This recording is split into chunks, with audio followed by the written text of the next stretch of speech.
It's all going well. Armstrong, Aldrin, and Collins are well on their way to the moon, where two of them will park, climb out, and take a stroll, picking up a few rocks and souvenirs to bring back to Earth. The three flyers have been reserved all day, confining themselves entirely to technical exchanges with the ground. No chatter, no jokes, almost as if this were a routine trip they take every day.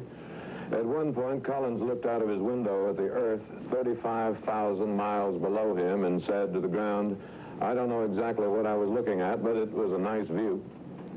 They'll reach the moon Sunday, and the walk on the moon is scheduled for early Monday morning Eastern Time, which means most Americans will be up half the night. Perhaps with that in mind, President Nixon proclaimed Monday a national day of participation, and he asked that all Americans be given the day off. The federal government will close down on Monday, but Nixon's proclamation is not binding on anyone else.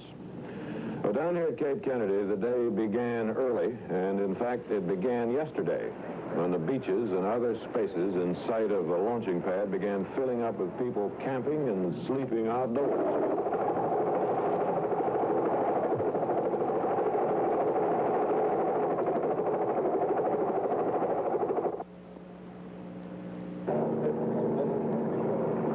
After the launch, there was a traffic jam for...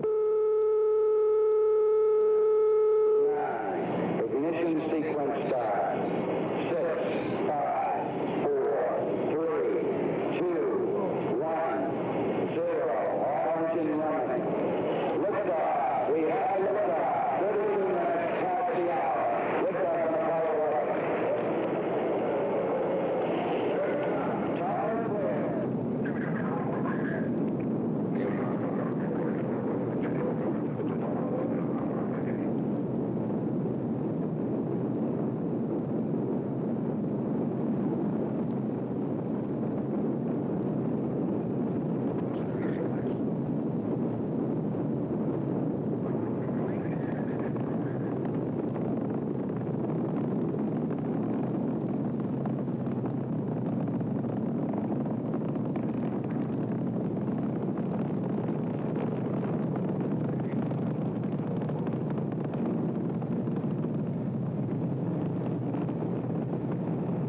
Tower clear.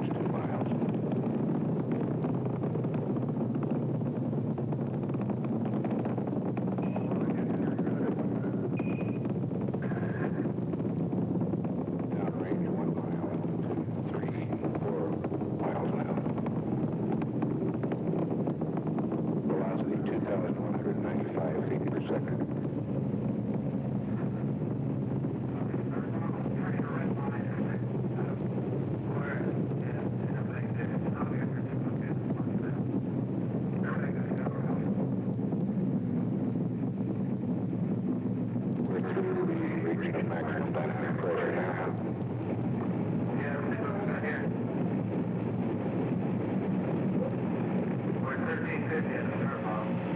8 miles downrange, 12 miles high. Velocity 4,000 feet per second. Stand by for mode 1 Charlie. Mark, mode 1 Charlie. 1 Charlie. Cliff Charlesworth taking a staging status. This is Houston, you are go for staging.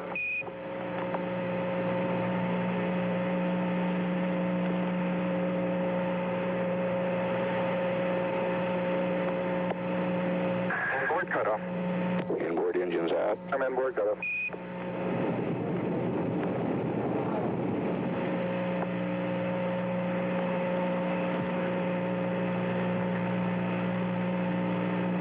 Downrange 35 miles, 30 miles high. Standing by for the outboard engine cut down now.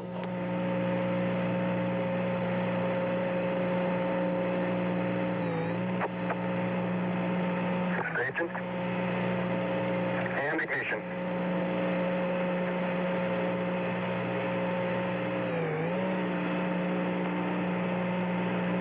Houston, thrust is go. All engines, you're looking good.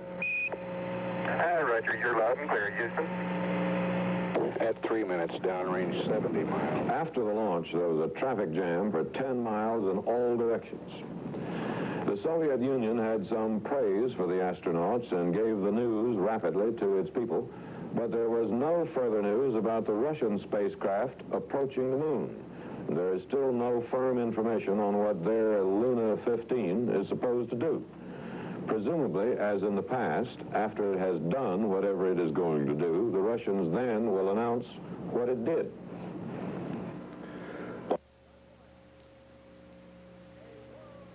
East 46 cents. David?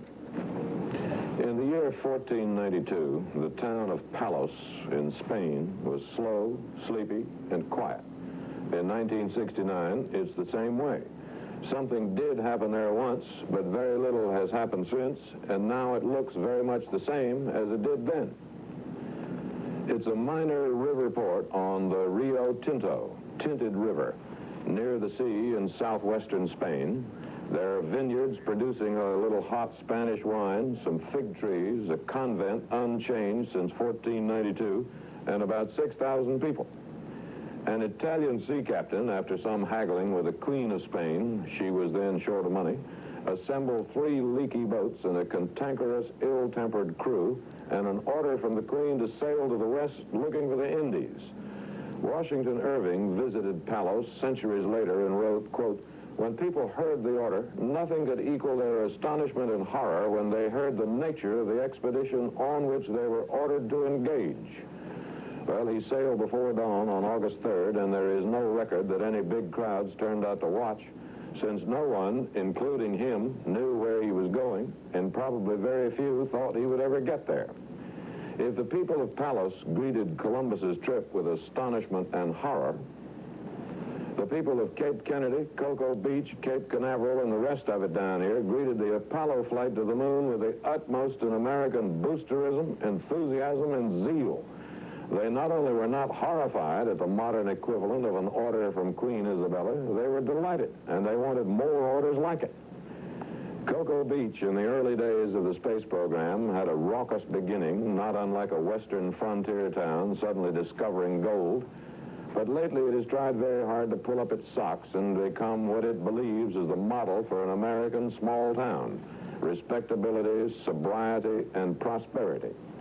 But the visitors on occasions like this are not all so hot for respectability and sobriety, and so there is some carousing. And unlike Palos, everybody who could turned out to see Columbus sail. Good night, Chet. Good night, David, and good night for NBC News.